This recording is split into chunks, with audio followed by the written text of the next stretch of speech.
자, 얘들아 잘 봐봐.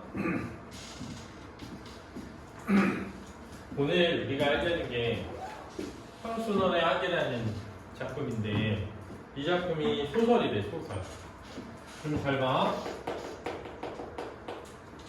소설은 항상 이제 수능이든 내신이든 묻게 되는 내용이 있어. 첫 번째는 뭐냐면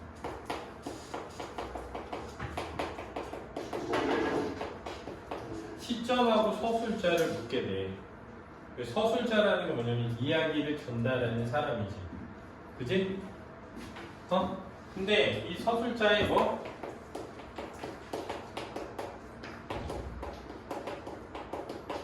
위치와 관점을 우리가 뭐라고 하지? 시점이라고 하는 거야. 근데 소설 속에 나라는 인물이 등장하지 않으면, 그렇지? 그러면 어디 있다? 작품에 어디 있다? 밖에 있다. 이렇게 얘기한단 말이야. 그렇지? 작품 밖 서술자 이렇게 얘기한다고. 됐니? 두 번째는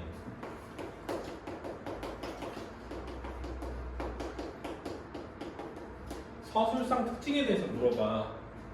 근데 이게 시점이랑 연결돼서 물어볼 수 있어, 알았지? 근데 서술상 특징은 되게 범위가 되게 넓은 편이야. 근데 큰 범위에서 먼저 얘기하면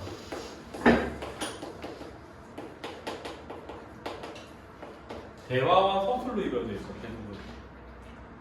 그렇지? 근데 서술된 부분이 그림을 그리듯이 자세히 표현되면 그걸 뭐라고 하지?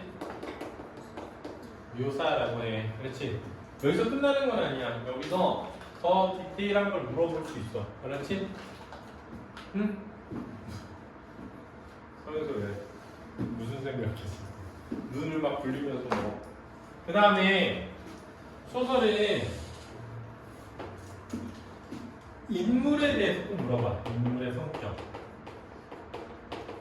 그리고 인물 간의 관계에 대해서 물어본단 말이야. 그 다음에 소설은 사건에 대해서 물어보는데 이 사건은 항상 배경을 지니고 있어. 시공간적 배경. 그렇지? 됐니? 근데 선생님이 현대소설에서 자주 등장하는 사건에 세 가지가 있어 이렇게 얘기를 했단 말이야. 사실은. 그러니까 첫 번째는 뭐냐면 어떤 현실과 관련된 사건들이 등장하게 되는데 제일 많이 나오는 사건이 무슨 강점이었지? 그 다음에 나오는 게 뭐였어? 분단이랑 뭐? 전쟁이라고 했는데 이 학이라는 소설이 바로 이 분단과 뭐? 전쟁과 관련된 작품이야. 그 다음에 나오는 게 뭐랬어? 독재. 그렇지? 이승만, 박정희, 전두환 같은. 그렇지? 그 다음 나오는 게 뭐니? 도산자라 했잖아. 도시화, 산업화, 자본주의 심화 같은 거. 그렇지?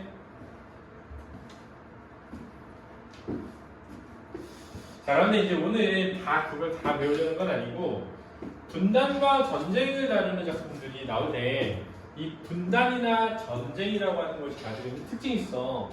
이 가장 큰 특징이 뭐냐면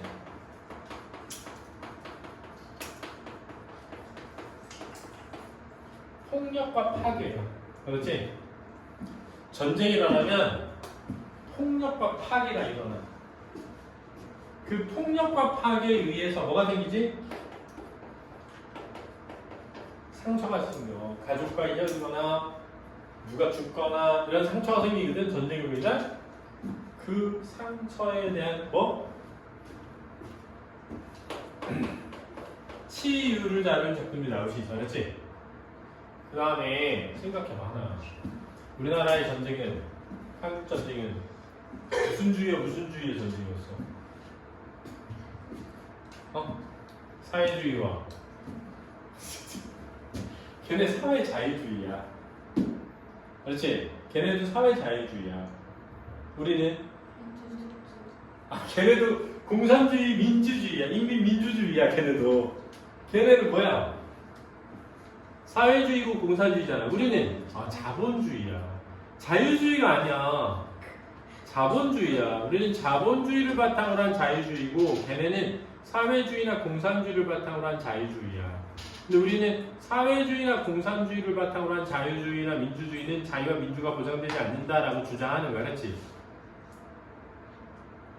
이해됐어? 네. 근데 이제 북한에서는 야 자본주의를 바탕으로 하는 자유주의는 야 자본주의 국가에서 자유가 있으려면 돈이 있어야지 돈 없는 사람 자유가 없잖아. 이렇게 얘기하는 거야. 이해되지? 무슨 말인지 알겠지? 그러니까 생각해봐. 아까 봐봐. 그래서 뭐를 얘기하고 싶냐면 한국 전쟁의 가장 큰 특징은 뭘 기반으로 한 전쟁이었다? 이념을 기반으로 한 전쟁이었단 말이야. 이념 전쟁이었단 말이야. 그렇지? 자본주의냐 사회주의냐라는 이념 전쟁이었거든. 근데 소설에서 그걸 다룰 때 야 공산주의 나빠, 사회주의 나빠 이런 소설은 거의 작품성이 떨어져. 대부분 야 근데 솔직히 생각해봐. 내가 만약에 빨갱이라고 해봐. 그럼 내 머리 자른 빨갱이가 나와? 니네가 자본주의자야? 그게 뭔지는 알아? 그럼 북한에 있는 너네 또래 애들은 사회주의자라고 자기가 확신하고 살까? 어쩌면 니네 또래 애들이 한국 드라마 같은 거 보면서 한국 꿈꾸면서 한국으로 가고 싶을 수도 있잖아. 근데 머리 쪼개봤더니 막 자본주의, 사회주의 이렇게 나오는 게 아니잖아. 무슨 말이냐면 전쟁이 일어났던 당시에 대부분의 사람들은 무슨 주의자가 아니었어. 그냥 자기가 살고 있는 곳이 그냥 그런 국가였던 거야.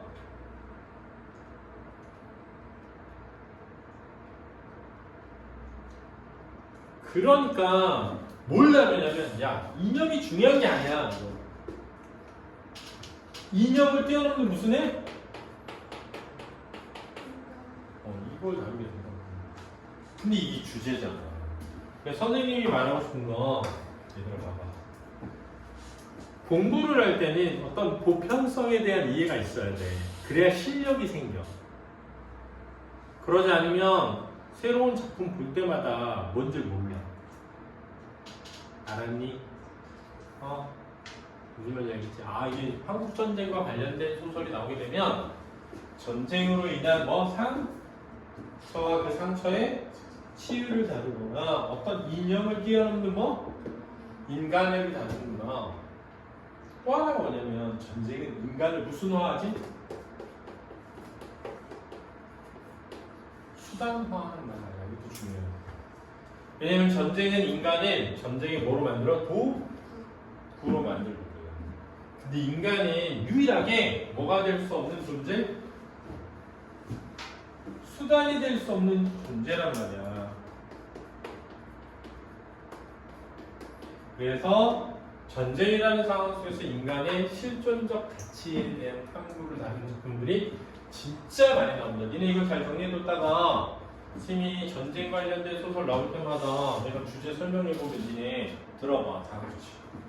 근데 이런 것들이 전부 소설에 뭐가 되는 거야? 주제가 되는 거고 꼭 물어본다. 소설에서. 됐니? 그리고 뭐가 많이 나오냐면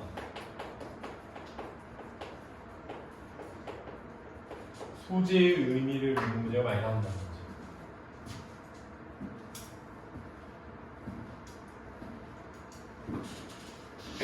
알겠니? 그러니까 이 제목이 뭐야? 학이잖아. 학이 뭐지? 영어가 크라운? 근데 뭐지? 학이 영어로 뭐야?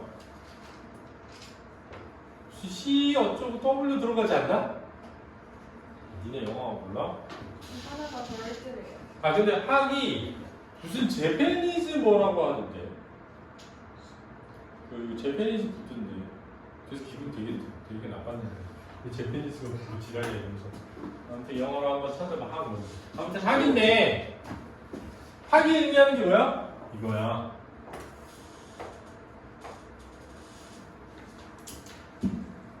왜냐하면 생각해봐. 학은 공산주의든 자본주의든 아무 상관이 없잖아. 그치? 디학은 어린 시절을 떠올리게 하면서 어린 시절의 우정을 회복하게 만드는 계기가 된다고. 그렇지. 그래서 학의 의미를 묻는 문제가 나오는 거야. 됐니? 이걸 이 베이스를 잘 이해해야 돼. 지금 가볼게. 38 접경의 이 북쪽 마을은 그랬어. 생각해봐. 38선이라는 거는 뭘 다뤄? 분단을 상징하는 어떤 공간적 배경이 되겠지.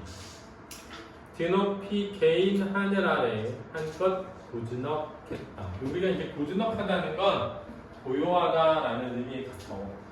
한적하다, 고요하다. 이게 고즈넉하다야. 자, 이런 거 서술이라고 하는 거야. 서술.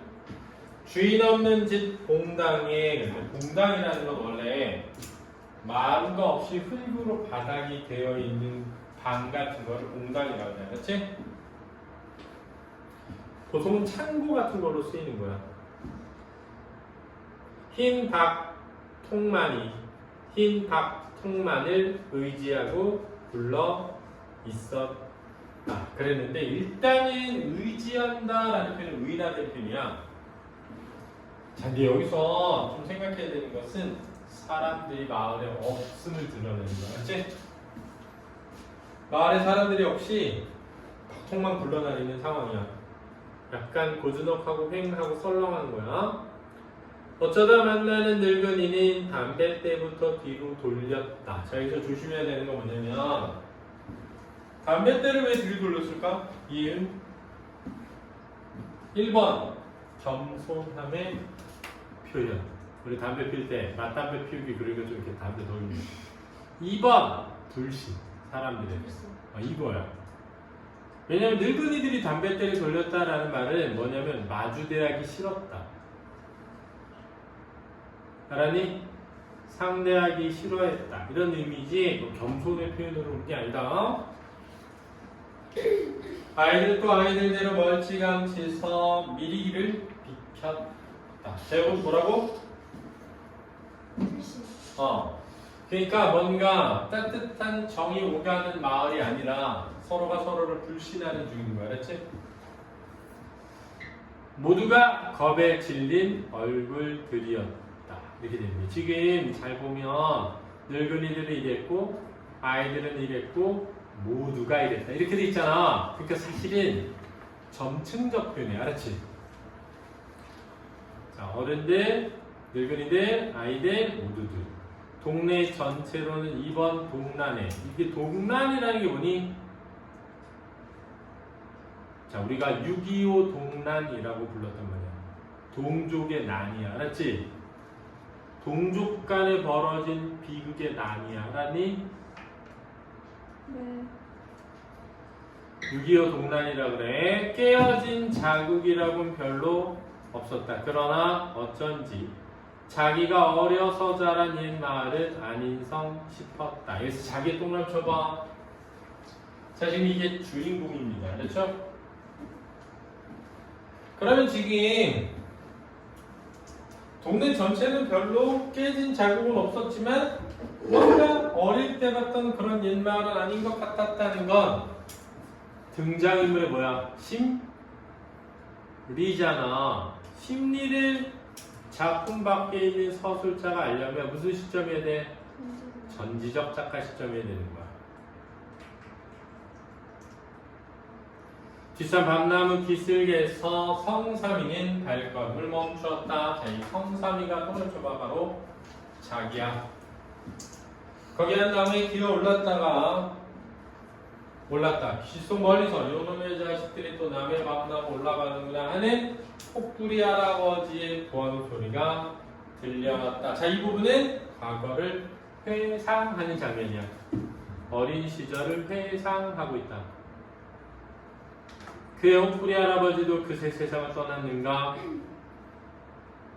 몇 사람 만난 동네 늙은이 가운데 되지 않았다. 자, 이 부분도 누구의 생각이야? 성삼이의 생각 부분을 서술자가 표현하고 있는 거야. 그렇지? 자, 너네가 이거 정말 중요한데 개성에서 진짜 단골로 시험 문제 낸 거거든? 작품 속 서술자니 작품 밖 서술자니? 근데 애들이 많이 틀린다. 알았지? 이거 작품 박 서술자 알았지? 자, 써놔. 작품 박 서술자가 특정 인물의 시각에서 인물과 사건을 바라보고 있다. 이게 진짜 중요한 거야. 작품 박 서술자가 특정 인물의 시각에서. 자, 특정 인물 누구? 성삼이. 성삼이의 시각에서 작품 밖에 있는 서술자가 등장인물과 사건을 전달하는 거야. 그렇지? 그러면 우리는 누구의 심리에 공감하게 돼? 성삼이의 심리에 공감을 느끼게 되는 거야. 중요하다.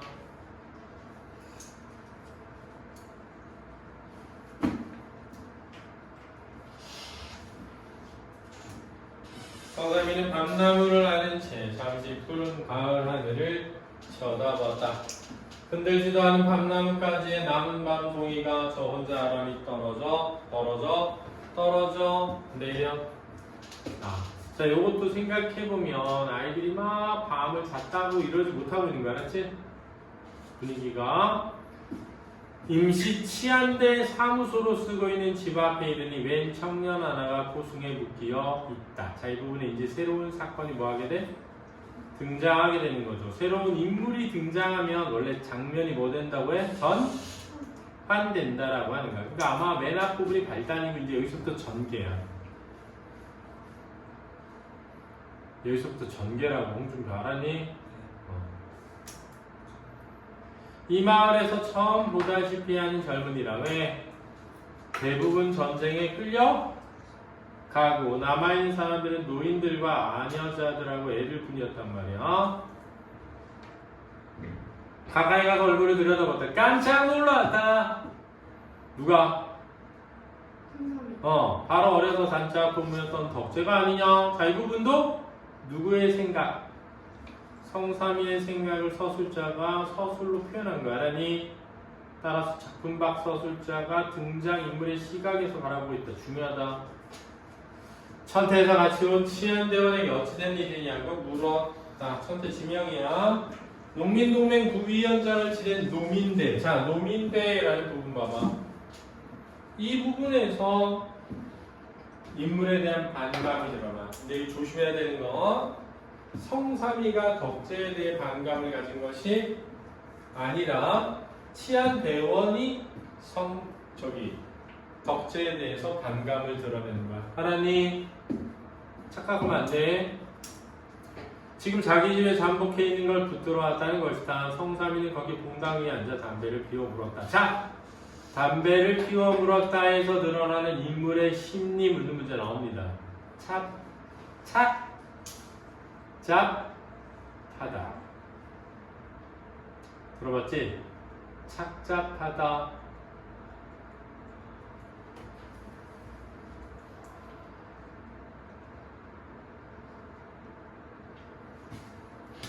야, 생각해봐. 우리 작년 12월에 계엄령 선포됐을 때 만약에 취소 안 됐어. 근데 다음날 아침에 니네 막 땡크들 막 도로에 막 다니고 있고 계엄령 이제 선포돼가지고 그래가지고 니네 학교 가려고 이렇게 나왔는데 안진우 선생님이 여기서 뭐 포승투에 묶여서 끌려가는 모습을 봤다고 생각해. 니네 마음이 기분이 좋아. 착잡해. 내가 아는 사람이 그렇게 끌려가는 거 보면 착잡하지. 지금 친구인데 어릴 적 단짝 친구인데 지금 잡혀있는 거야. 마음이 안 좋지. 그치? 나 마음이 안 좋을 때 우리 못 펴. 괜찮아. 우리 그런 거 하잖아. 전담. 그치? 냄새 안 나도록 전담하잖아. 지금 그거야.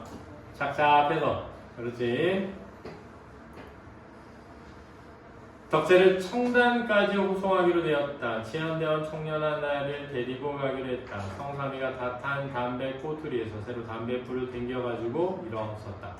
이 자식은 내가 데리고 가지요. 자, 이거 누가 한 말이야? 성삼이가 한 대화야. 알았지? 이런 거 대화라고 한다. 자, 이 대화에서 여러분들은 어떤 의미가 있어? 어떻게 생각해? 성삼이는 덕재를 뭐 하기로? 놓아주기로 마음 먹었다. X야. 알았지? 그럼 왜 이런 거게? 끌려가서 감옥에 갇히거나 죽게 되더라도 자기 친구니까 자기 손으로 잡아가고 싶었다. X라고 생각해지. 그럼 가장 오는 뭐게? 궁금한 거야. 뭐가? 이 새끼 왜 농민 동맹 위원장 했지? 왜 나쁜 짓 했지? 내 친구가? 이해됐지? 그러니까 한편으로는 친구가 이렇게 된 것에 대한 실망과, 그렇지? 한편으로는 친구에 대한 약간의 믿음이 있다 보니까 의문이 생길 거 아니니? 이 두 가지야.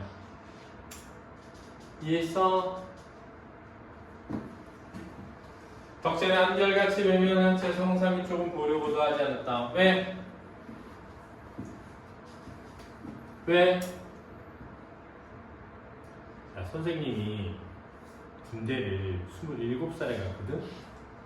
진짜 늦게 간 거야. 대학을 다 졸업하고 결혼을 하고 갔어. 결혼하고. 그래서 군대를 갔는데 훈련소에서 훈련 받고 선생님이 운전면허증이 있었거든?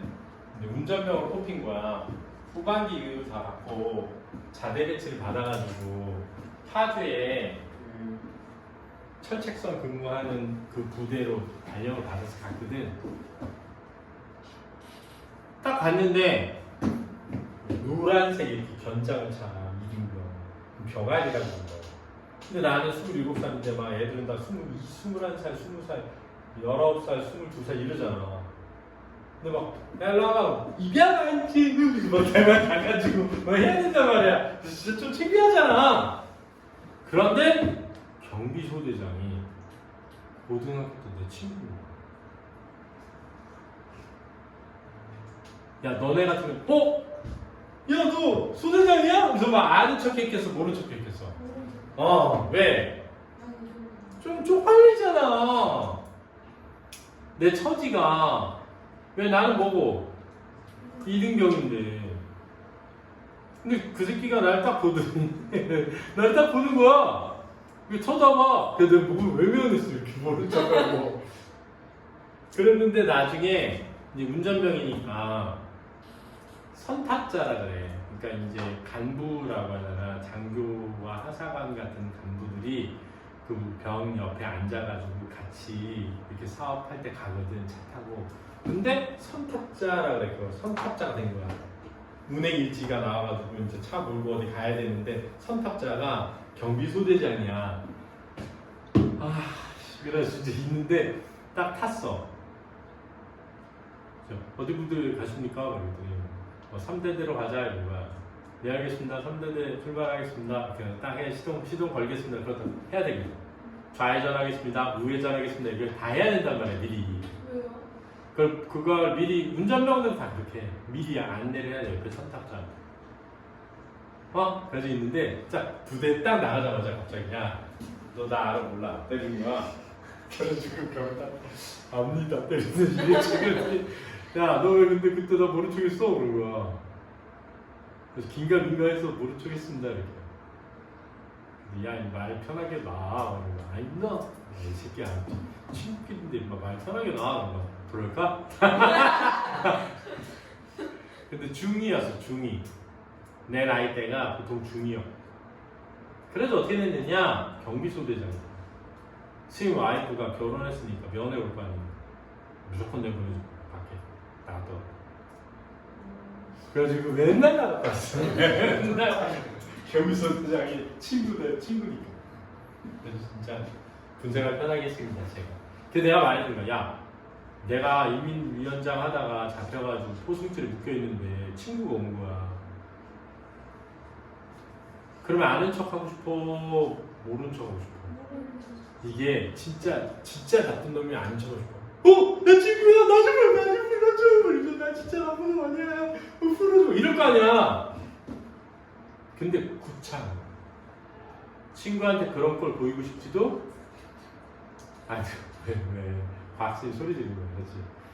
공부하는 거.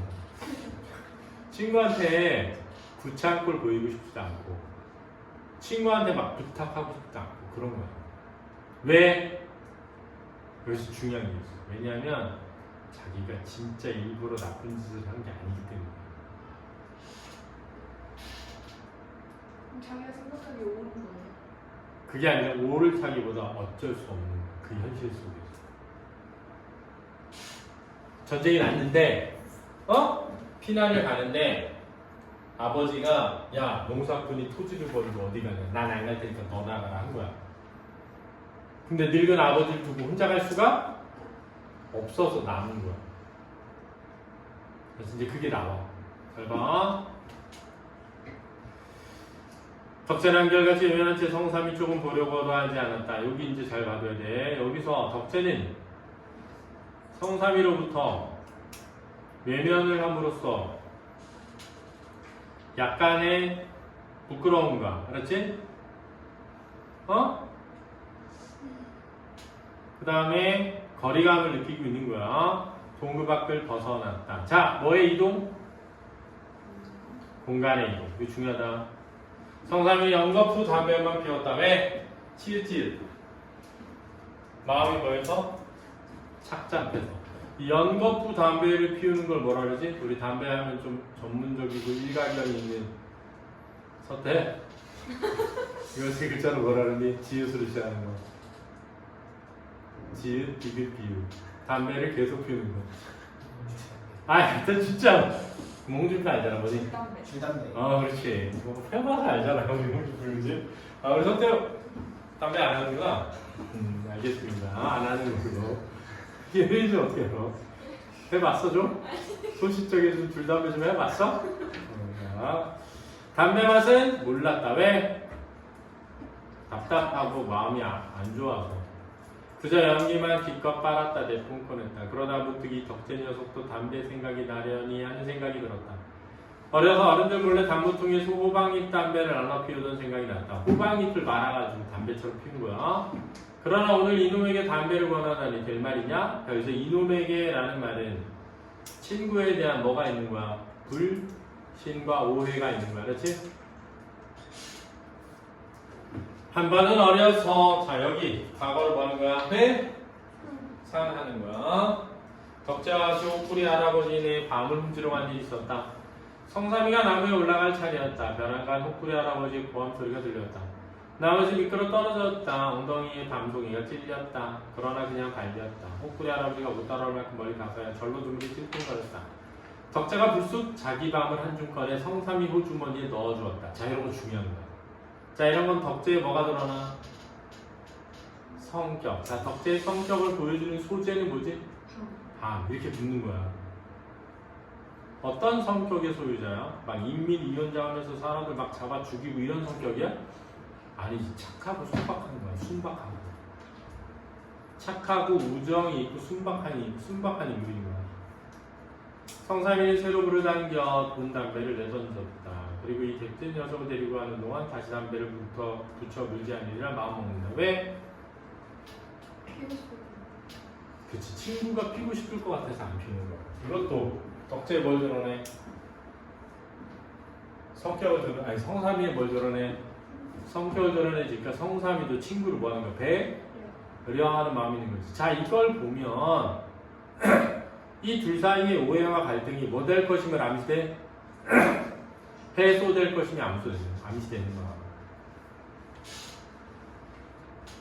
고갯길에 다다랐다. 자, 뭐의 이동? 공간의 이동이 여기서 중요해. 잘 봐. 고갯길에 다다르잖아. 그러면서 갈등이 고조된다. 이 공간과 갈등 구조에 유사성이 있다는 게 이 소설의 서술상 특징이야. 이 고개의 해방 전에 성삼이가 상판이남 천대 부근에 이사가기까지 덕재와 더불어 늘 꼴배러 넘나들던 고개다. 이 꼴이라는 건 소여물 같은 걸 의미해. 풀 같은 걸 베서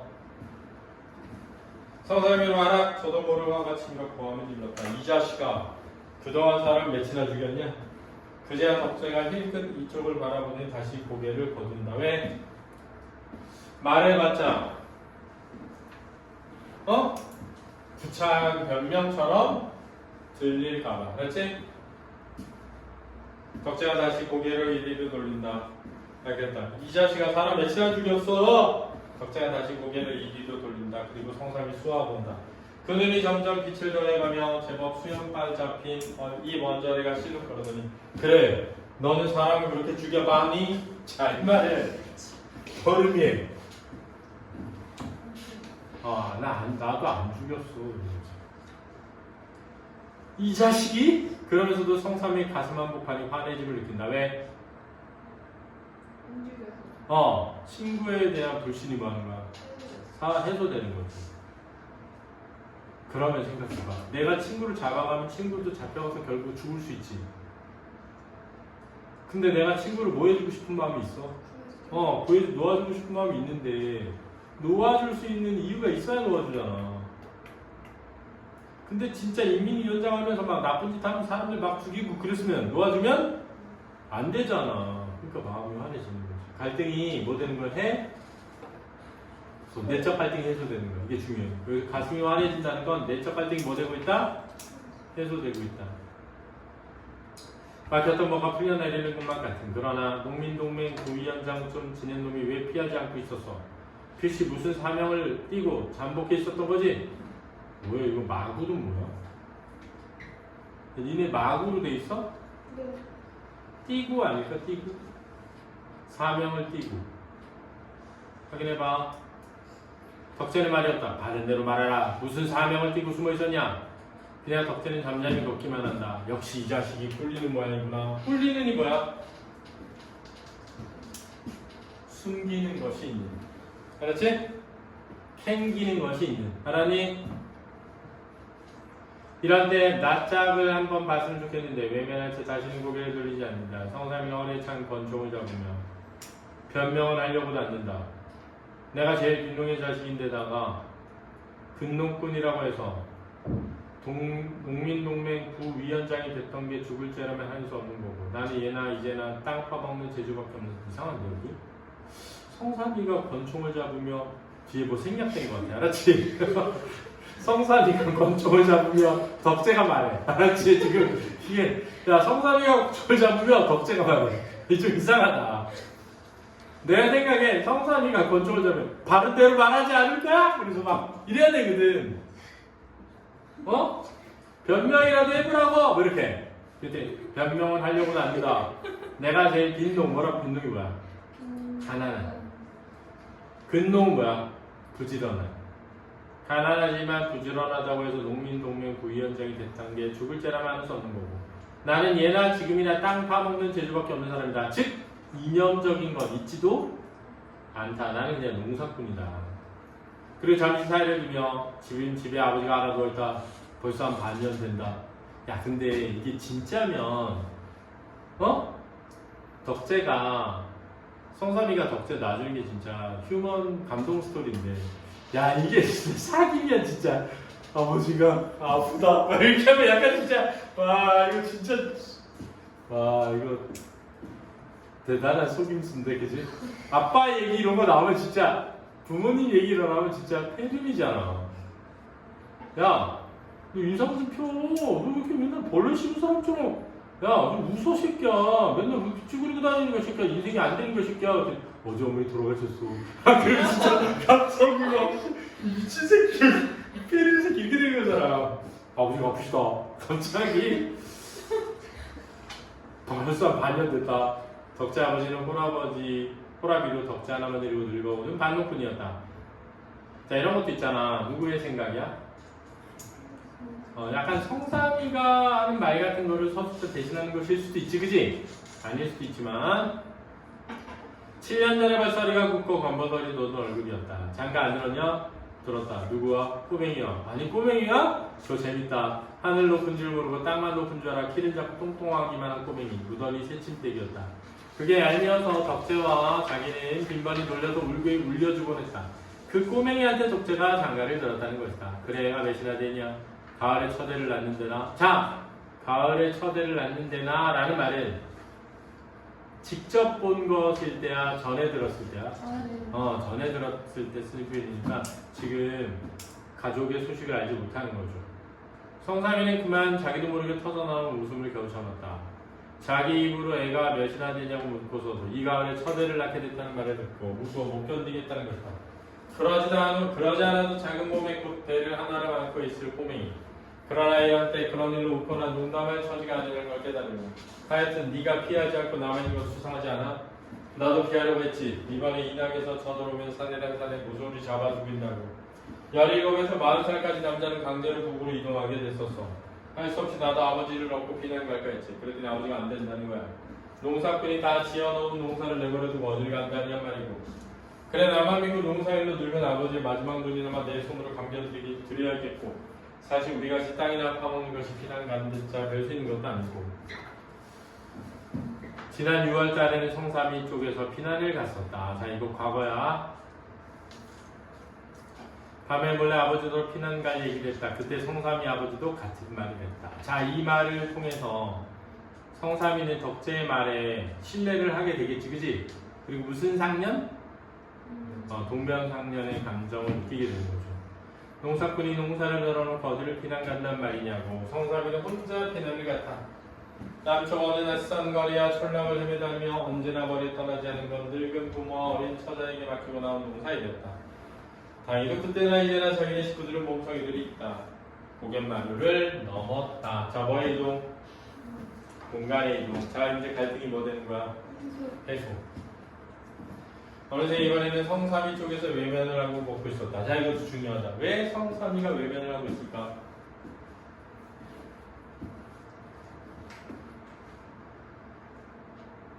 친구를 오해했던 것에 대한 뭐? 미안함. 친구를 오해했던 것에 대한 미안함이에요.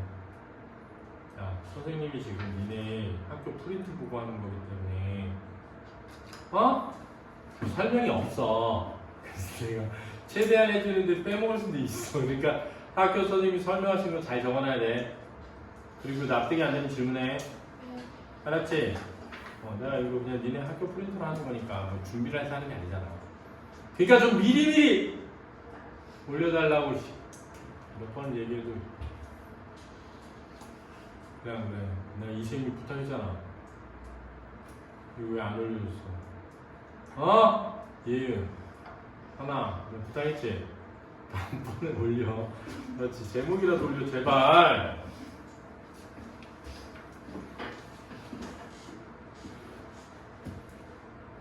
가을 햇볕이 작고 이마에 따가웠다. 자 이것도 중요하다. 누구 이마에 따가운 거야? 성삼이. 그래서 성삼이의 뭘 드러내? 미안한 것 죄책감. 알았지? 참 오늘 같은 날 사자감이 꼭 알맞은 날씨라 생각했다. 고개를 다 내려온 것을 성삼이는 주춤 발걸음 멈췄다. 저쪽 벌판 한가운데 흰 옷을 입은 사람들이 허리를 굽히고 서 있는 것 같은 틀림없는 학대였다. 자, 흰 옷을 입은 사람들 무슨 민족? 우리 민족을 뭐라 그래? 백의 민족. 한민족. 맞는데 백의 민족이라 그래. 옛날 사람이 흰 옷을 자주 입어서.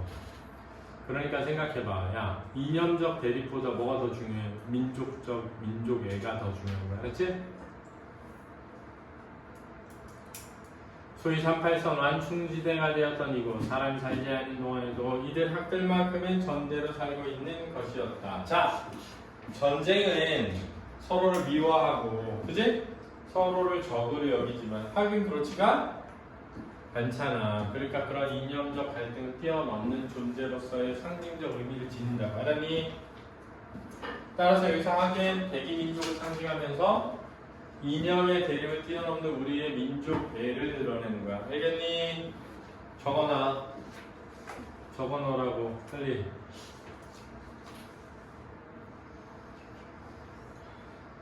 지난날 성삼이와 덕재가 아직 12살쯤 났을 때 일이다. 다시 과거. 어른들 몰래 둘이서 올가미를 놓아 여기 한 마리를 잡은 일이 있었다. 어른들 몰래 둘이서 올가미를 놓아. 왜 두 번 나와? 어른들 몰래 둘이서 올가미를 놓아 여기 한 마리를 잡은 일이 있었다. 어른들 몰래 둘이서 올가미를 놓아. 뭐지? 단정하기였다. 새끼로 날개까지 얼마매놓고 매일같이 둘이서 나와 하게 목을 쓸어앉는다. 등에 올라탄다. 야단을 했다. 그 학을 잡은 다음에 그 학을 막 만지면서 데리고 놀고 한 거야. 그 그런 어느 날이었다. 동네 어른들이 수근거리는 소리가 들렸다. 서울에서 누가 학을 쏘러 왔다는 것이다. 무슨 표본인가 만들기 위해 총독부에 허가까지 맡았단다. 자, 총독부 이런 걸 하면 뭘 드러내? 시대적 배경을 드러내. 일제강점기였던 거야. 그 길로 누리는 벌판으로 내달렸다. 이제 어른들한테 들켜서 꾸지람 듣는 건 문제가 아니었다. 그저 자기네에게 죽어선 안 된다는 생각뿐이었다. 숨 결릴 돌릴 겨를도 없이 등 잡풀 사이를 기어 하게 발목을 올가미를 풀고 날개에 새끼를 풀렀다. 그런데 하긴 잘 걷지도 못하는 것이었다. 그동안 얽매여서 시달렸던 탓이니라. 둘이서 하익을 마주 앉아 공중에 투쳤다. 투치다는 거는 뿌렸다. 힘껏 던져서 뿌렸다. 변환간 총소리가 들렸다. 여기서 총소리는 뭘 고조시켜? 긴장감을 고조시킨다. 하기 두서너 번 날개짓을 하다가 그대로 내려왔다. 맞았구나. 자, 이 맞았구나. 누가 한 독백이야? 성삼이. 그러나 순간 바로 옆 숲에서 펄럭 단정한 한 마리가 날개를 펴자 땅에 내려앉았던 자기네 학도. 자기네 학은 자기네가 잡아뒀던 학.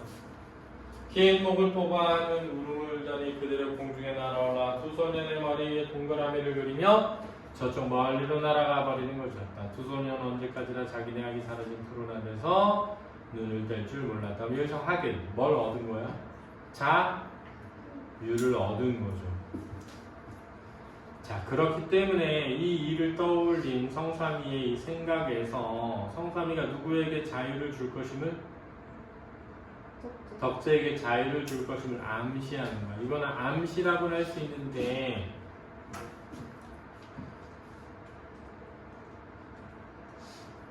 미리 만들어 놓은 장치는 아니야. 알았지?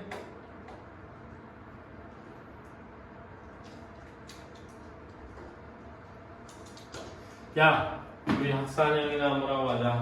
성삼이가 불쑥 이런 걸 했다. 덕체는 무슨 영문인지 몰라 어리둥절하는데 내가 이걸로 올가리 만들 테니까 너 학을 보러 와 하고 포승줄을 풀어줘.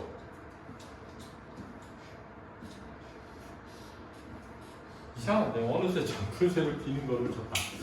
대반의 덕체 얼굴에 핏기가 걷혔다. 왜? 여기서 날 총으로 쏘려나? 뭐야? 알았지? 왜? 니네 이러고 있잖아. 야, 우리 학생이 풀어줘. 풀어줘. 하고 싶다. 하고 싶다. 풀어주는 거야. 이러고 있잖아. 영화에 보면 잡아뒀다가 너 가고 싶으면 힘껏 뛰어가. 열세 동안 힘껏 뛰면 살려주는 거야. 막 이러면서 막 하나 둘 셋 넷 거야. 막 쏘면서 막 그런 거 있잖아. 그러니까 약간 날 뭐 하려나? 그래서 피기가 거친 거야.